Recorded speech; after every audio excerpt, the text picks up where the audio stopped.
मैं हिमांशु और आप देख रहे हैं टारगेट विथ हिमांशु। नई शिक्षक भर्ती और यूपीटीटी को ध्यान में रखकर हम अंग्रेजी की तैयारी कर रहे हैं।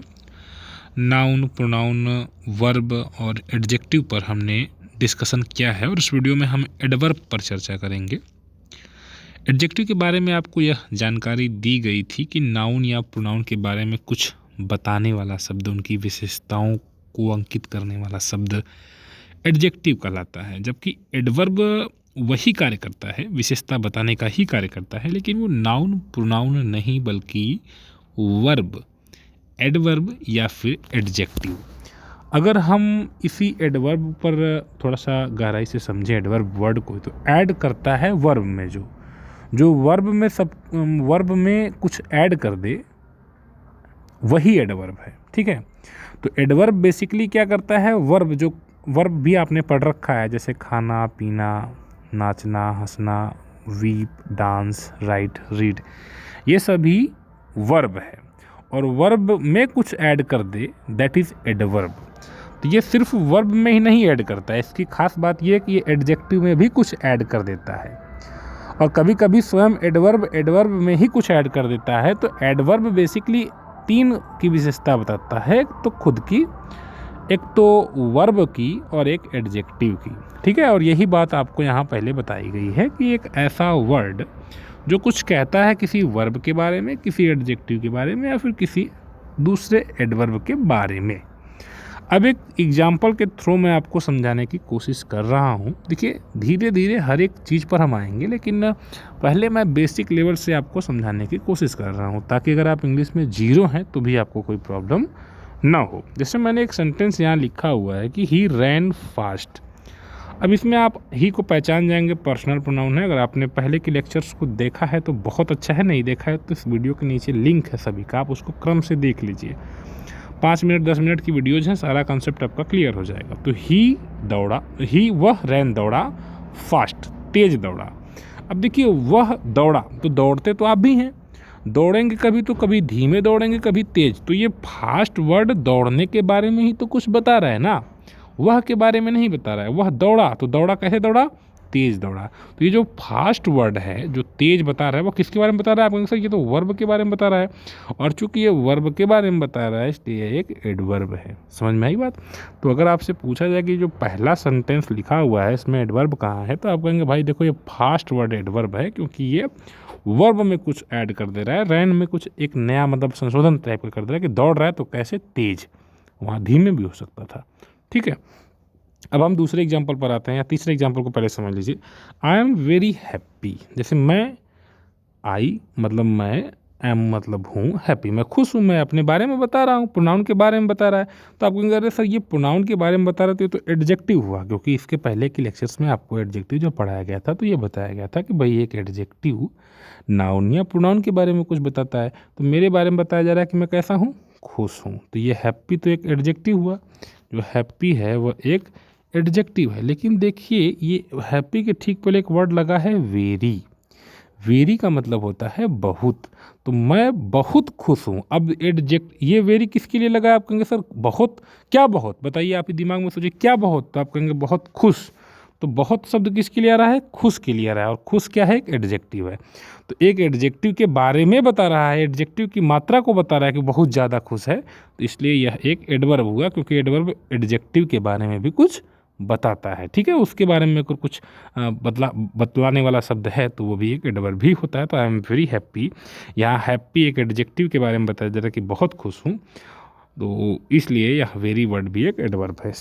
ठीक है, अब हम आते हैं अगले सेंटेंस पर। जैसे यहाँ एक सेंटेंस लिखा हुआ है, सी स्पोक लाउडली। ठीक है ना, इस सेंटेंस को देखिए, वह बोली, तो बोली, अब बोली कैसे बोली? आप कहेंगे जोर से बोली, है ना। तो सी स्पोक, वो बोली, यह तो सब्जेक्ट है, ये वर्ब है, मेन वर्ब है, और बोली तो कैसे बोली? जोर से बोली। इसलिए जोर से वर्ड चूँकि बोलने के तरीके को बता रहा है कि कैसे बोली भाई, जोर से बोली ना, लाउडली मतलब जोर से। तो जोर से शब्द क्या है? वर्ब के बारे में बता रहा है, इसलिए अभी एक एडवर्ब है। बस हम इस सेंटेंस पर आते हैं। दीज आर, ये हैं, वेरी स्वीट एप्पल्स। अब ध्यान से देखिए, एप्पल्स एक नाउन है, अब आप ये जानते ही, नाउन पढ़ रखे हैं, ये एप्पल नाउन है, और नाउन के बारे में बताया जा रहा है कि नाउन कैसे हैं? स्वीट हैं, मतलब मीठे हैं।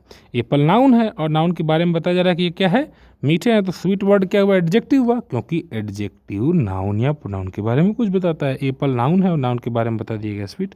अब स्वीट भी है, मीठा भी है, तो कितना मीठा, थोड़ा मोड़ा नहीं, बहुत मीठा। और ये बहुत शब्द किसके बारे में बता रहा है, मीठा के बारे में। मीठा किसके बारे में, एप्पल। एप्पल क्या है, मीठा है, और मीठा है तो कितना मीठा, बहुत मीठा। तो ये वेरी वर्ड जो है वो मीठा की विशेषता बता रहा है, एक एडजेक्टिव की। इसलिए वेरी शब्द क्या हुआ, एक एडवर्ब हुआ।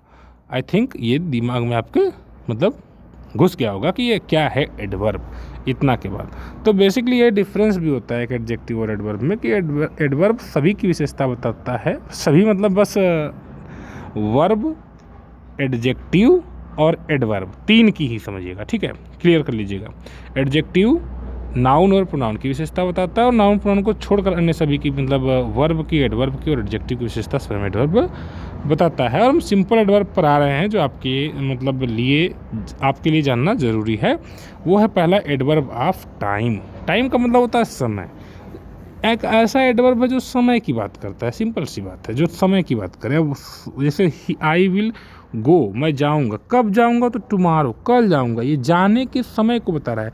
तो एडवर्ब ऑफ टाइम कार्य करने के समय को बताता है, समझ रहे हैं। जैसे he did not come yesterday, वह नहीं आया, कम का मतलब आना, नहीं आया तो कब नहीं आया, कल नहीं आया, तो he did not come yesterday.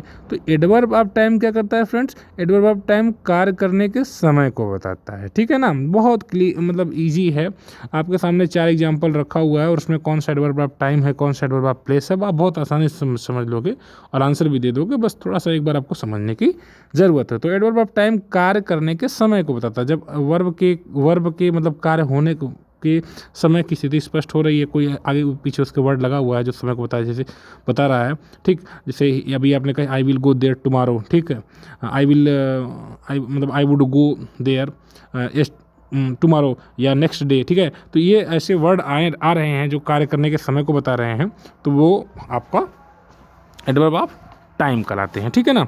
अब अगला है एडवर्ब ऑफ प्लेस। ये कार्य करने की जगह को बताता है। प्लेस का मतलब जगह। ये सभी वर्ब के बारे में ही बता रहे हैं बेसिकली। ये क्या यही है ना, एक एडवर्ब क्या है, वो वर्ब के ही बारे में तो बताता है। एडजेक्टिव और दूसरे एडवर्ब के बारे में बताता है, लेकिन एडवर्ब बेसिकली 80% केस में आप देखेंगे वर्ब से ही कनेक्ट होगा। वो ये कार्य करने की जगह को बताता है। जैसे आओ, तो कहाँ आओ, यहाँ आओ। अंदर आओ, यहाँ कम इन, अंदर आओ, तो आने को बताया जा रहा, कहाँ आना है, अंदर आना है। अंदर क्या है, अंदर शब्द क्या है, अभी बताओ अंदर शब्द क्या है, जगह नहीं है। देयर, वहाँ जाओ, कहाँ जाओ, वहाँ जाओ, तो वहाँ क्या है, वो भी एक जगह है। तो एडवर्ब ऑफ प्लेस क्या करता है, कार्य करने के जगह को बताता है। जैसे प्लेइंग, खेल रहे हैं कहाँ, आउटसाइड, ये भी तो जगह ही है। तो एडवर्ब ऑफ प्लेस क्या करता है, कार्य करने के जगह को बताता है, ठीक है ना, कार्य करने की जगह को बताता है। हम तीसरे पर आ रहे हैं, एडवर्ब ऑफ प्लेस पर, ठीक है ना, एडवर्ब ऑफ मैनर पर। एडवर्ब ऑफ मैनर क्या करता है, ये मैनर का मतलब होता है ढंग, कार्य करने का तरीका। कार्य करने का तरीका क्या है, उस चीज़ को ये बताता है। जैसे आपने छोटे बच्चे को देखा होगा, वो रोता है, तो रोने का तरीका देखा करिए। जैसे आप रोते हैं, आपके रोने का तरीका और छोटे बच्चे के रोने का तरीका बहुत मतलब अंतर होता है। बहुत ज़ोर से वो रोता है, ठीक है, चिल्ला चिल्ला कर, ज़मीन में कभी कभी सोकर रोने लगता है छोटा बच्चा नाराज़ होने के बाद।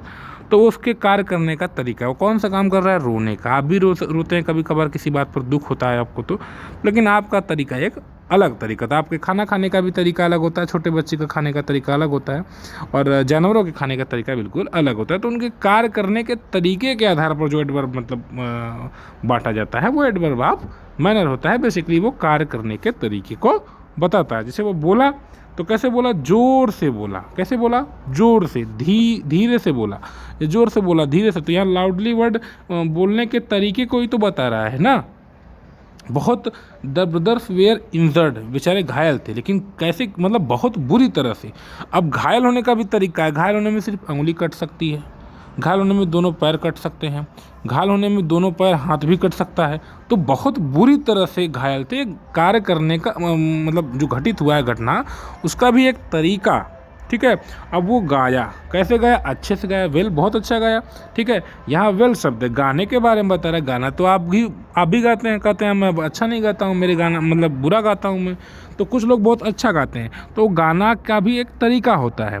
गीत गाने का भी एक तरीका होता है, वो मैनर ही होता है। एडवर्ब ऑफ मैनर मतलब जो कार्य करने के ढंग को बताता है वो एडवर्ब ऑफ मैनर होता है। आई थिंक ये आपको क्लियर हो गया होगा। हम चलते हैं adverb of frequency. How often something is done, मतलब कोई चीज़ कितनी बार हुआ ये समझ लीजिए, ठीक है ना। अक्सर, जैसे कहते हैं वो अक्सर या फ्रीक्वेंसी, तो अक्सर वो मुझे मतलब यू ऑलवेज, तुम हमेशा गाली देते हो, मतलब हरदम हरदम हमेशा रोज़ रोज़ मुझे गाली देते हो। तो कार्य कितनी बार हुआ, इससे इसका अनुमान लगाइए। कार्य कितनी बार हुआ, अक्सर, कभी नहीं, कभी कभार, ऐसे बोलते हैं ना। तो आई नेवर, सेल्डम भी होता है, आपने सेल्डम का यूज़ पढ़ा होगा, नहीं पढ़ा होगा तो आगे हम डिस्कशन करेंगे।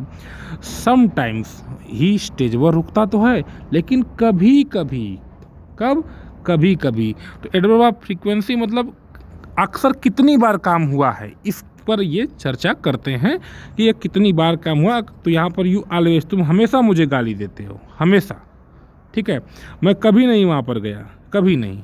तो ये आपका एडवर्ब ऑफ फ्रीक्वेंसी होता है और इसके कुछ एग्जाम्पल्स आपको याद करने हैं, बहुत ही इंपॉर्टेंट है। अगेन, जैसे ये जो आपके सामने एग्जाम्पल रखे हुए हैं, ये एडवर्ब ऑफ फ्रीक्वेंसी। मैं फिर आ गया, ठीक है। हमेशा, ऑलमोस्ट, एवर, फ्रीक्वेंटली, अक्सर मतलब generally, hardly ever, nearly, always, है ना। मैं कभी झूठ नहीं बोलता हूँ, आई नेवर टेल लाई। तो कितनी बार, एक भी बार नहीं, है ना। ओकेजनली, कभी कभार, हाँ, कोई मतलब फंक्शन वगैरह हो जाने पर, या ऐसे रेयरली और हार्डली, ठीक ना। तो ये जो वर्ड है वो कितनी बार, कितनी दफ़ा, है ना। ये आपने दफ़ा वर्ड भी सुना होगा, उर्दू है, ट्वाइस है, यूजुअली है। कितनी दफ़ा आपका कार्य हो रहा है, ठीक है। और अंतिम एडवर्ब है एडवर्ब ऑफ डिग्री, किस लिमिट तक कार्य, किस लिमिट तक हुआ है, यही है adverb of degree. How much or to what degree, it tells us about the intense, मतलब वर्ब, जैसे आप मतलब आप खाना खा रहे हो, ठीक है ना। और आप खाना, रोटी, सब्जी, चावल, दाल बकायदा लेकर खा रहे हो, और कभी अभी खाते समय कोई आ गया कि चलो अब चलना है, तो बस आपको मैं बस खा चुका हूँ, लगभग खा चुका हूँ। तो आपने कार्य लगभग पूरा कर लिया, ठीक है। कोई आपने देखा कोई एक्सीडेंट हुआ किसी का, या कोई जानवर है वो मर रहा है, ठीक है। आप जब तक पहुँच रहे हो तब तक एकदम मरने की कगार पर, मतलब लगभग मर गया है, ठीक है ना। तो ये कार्य किस लिमिट तक हो गया है ना। मतलब एकदम इंटेंसिटी को ये बताता है वर्ब की, ठीक ना। तो ये एनफ है, नियरली है, ही वॉज ऑलमोस्ट डाइड, लगभग मर गया है, ठीक ना। तो ये एडवर्ब ऑफ आपका डिग्री हो गया, ठीक है ना, किस लिमिट तक कार्य हो गया। तो आपने ये समझ लिया, ये आपने देखा एडवर्ब फ्रीक्वेंसी कितनी बार हुआ ये कार्य, ठीक है। मतलब कितनी बार हुआ, एडवर्ब डिग्री किस लिमिट तक कार्य हुआ। एडवर्ब ऑफ मैनर कार्य करने के तरीके पर बात करता है, और एडवर्ब ऑफ प्लेस कार्य करने की जगह बताता है कि कहाँ पर कार्य हुआ है। एडवर्ब ऑफ टाइम जो कि कार्य करने के समय को बताता है। ये सभी बेसिकली वर्ब पर ही डिपेंड रहते हैं, और ये एडवर्ब नाम से स्पष्ट है, add something to the verb, है ना। तो ये आपका एडवर्ब का बेसिक मतलब आपको मतलब परिचय करवा दिया गया है। और अभी हम लोग बहुत डीपली इन चीज़ों को कवर करेंगे जो एग्जाम पॉइंट ऑफ व्यू से बहुत इंपॉर्टेंट होंगे। आप बिल्कुल ना घबराइएगा, मैं बस इस प्रकार की चीज़ें ही आपके सामने रखता हूँ कि अभी आपको ये कठिन ना लगे, ठीक है। और जब आप इन सभी को, जैसे नाउन प्रोनाउन जो भी है, वर्ब, एडवर्ब, प्रीपोजिशन, कंजक्शन, सबको एक बार पढ़ लेंगे, तो फिर उसके बाद इनके रूल्स पर हम डिस्कशन करेंगे। और मैं गारंटी के साथ कहता हूँ ये बहुत आपके लिए बेनिफिशियल है। आप से रिक्वेस्ट यही है कि आप थोड़ा सा लोगों को जोड़िए, जो पढ़ने वाले कैंडिडेट्स हैं उन तक वीडियो भी शेयर कर दिया करिए, ताकि हम अपना 100% दे सकें और हमें लगे कि लोग इससे लाभान्वित हो रहे हैं। अगर हमें लगेगा तो हम और मेहनत से काम करेंगे। तो मिलते हैं फिर कुछ और वीडियो के साथ नेक्स्ट मतलब बार। और यहाँ पर हमने एडवर्ब पर और डिस्कशन किया है, अभी हम डिग्री पर भी डिस्कशन करेंगे, जो कि एडजेक्टिव और एडवर्ब की डिग्री होती हैं, कैसे उनमें परिवर्तन होता है, पॉजिटिव, कंपैरेटिव और सुपरलेटिव, बहुत ही इंपॉर्टेंट होती हैं। तो मिलते हैं फिर नेक्स्ट वीडियो में। इसको काइंडली आप शेयर कर दीजिएगा, और अगर आप पहली बार इस चैनल पर आए हैं तो इसको सब्सक्राइब भी कर लीजिएगा। Good bye.